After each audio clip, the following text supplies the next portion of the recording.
Sydney is once again a ghost town as the city enters a 2-week lockdown to curb a Covid-19 outbreak.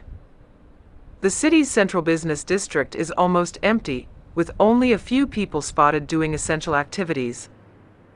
The lockdown, which began on Saturday, only allows people to leave home for shopping essentials, medical needs, outdoor exercises in groups of 10 or less, or essential work and education that can't be done at home. The lockdown is expected to last until 11:59 p.m., July 9th. Other lockdown restrictions include masks being compulsory in all indoor non-residential settings and no more than 5 visitors allowed in homes. Meanwhile, the 4-square-meter rule applies to indoor and outdoor venues. Drinking while standing at indoor venues is also prohibited. On June 16th, a driver who transported an international flight crew acquired Covid-19 and was patient 0 for the Bondi cluster. Since then, there have been 112 locally acquired cases, 110 of whom are linked to the cluster. New South Wales reported 30 new local cases on Saturday during the first day of the lockdown. The lockdown covers Greater Sydney, Blue Mountains, Central Coast, and Wollongong, affecting about 5 million people. It is the first lockdown in Sydney, Australia's largest city, since December 2020. In response to the latest outbreak, New Zealand paused its quarantine-free travel bubble with Australia for 3 days, beginning Saturday. The two neighboring countries had opened their borders to one another in April. While travel between New Zealand and certain Australian regions had been closed to address outbreaks, this is the first time that the travel bubble was closed for all of Australia. The recent outbreak has fueled criticisms regarding the government's low vaccination rollout.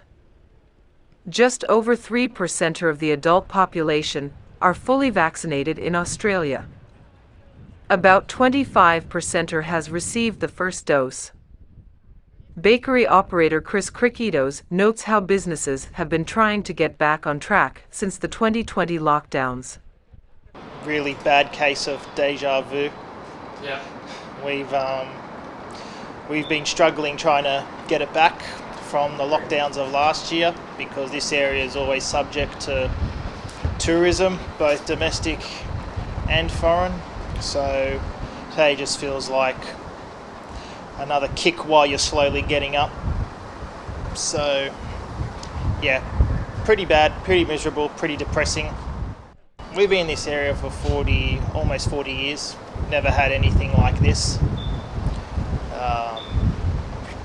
Probably lucky in the sense that we've been so well established, but still it's very hard to continue trading when you have this sort of thing happening. Yeah, everyone's down, they're bored, upset. Yeah. It's just complete ghost town again. So it's, on the pure mathematics of it, we should be closed, but we're just doing it for a morale sort of thing. We've got to keep going. Just keep going, keep being happy about it, yeah. Sydney resident Ron Gottlieb shares that the pandemic is far from over.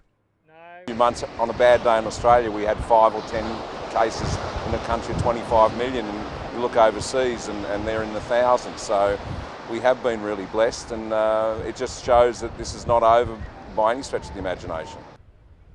Another Sydney resident, Warren Stokes, says that the situation has become something they're used to.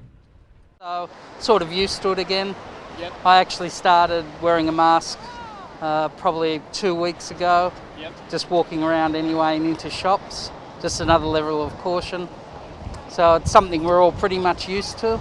Yeah. No, I think the timing's a bit is right, but it wouldn't surprise me with just the large number of people that they're tracking that it doesn't expand into possibly all of New South Wales and it doesn't go into a more fuller lockdown.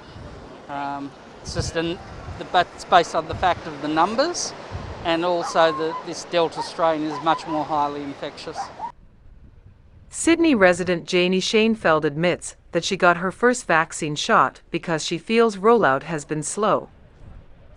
I I actually have had my first shot because I felt like the rollout was very slow and everyone was very complacent.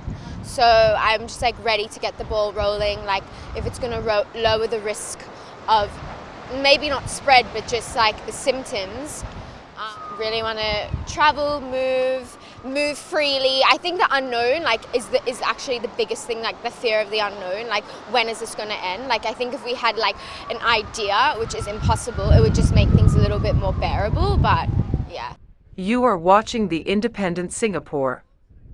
Subscribe to this channel for news and documentaries.